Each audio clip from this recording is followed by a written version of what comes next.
The way we learn today is just wrong. Learning needs to be less like memorization and more like Angry Birds.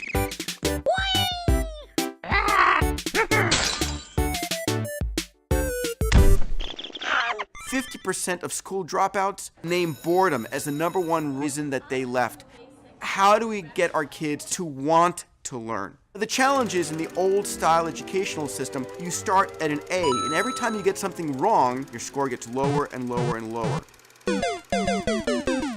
In the gaming world, it's just the opposite. You start with 0, and every time you accomplish something right, your score gets higher and higher and higher. It completely flips the way we currently learn. Think about what you do when you play a game. You observe the problem. You form a hypothesis, and then you test the hypothesis, and ultimately you learn and you try it again. It's actually the same as the scientific method. The trick is to make kids as addicted to learning as they are to gaming. I want to share a story, one of the most compelling examples that I've ever heard of gamification. Proteins are the basic building block of your cells, and for the longest time, predicting how a protein folds has been a very difficult problem. A group of graduate students asked the question, is the ability of the human brain able to predict protein folding better than the computer? And they created a game called Fold It, in which the user gets a protein and then begins to manipulate it and fold it on the screen. The lower the stress and strain on that protein molecule, the better their score. Well, it turned out that humans were much better at folding proteins. It turned out that the best protein folder was a woman who during the day was an executive secretary at a rehab clinic,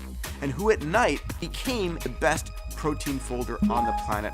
Gaming outperforms textbooks in every area. Customized gaming teaches creativity and innovation. Pilots and surgeons trained on video games outperform those who are not. So where is this all going? The future of education is an AI that can teach my child or your child and gives them an education that's so personalized, so perfect, that the wealthiest people on the planet would never be able to afford it.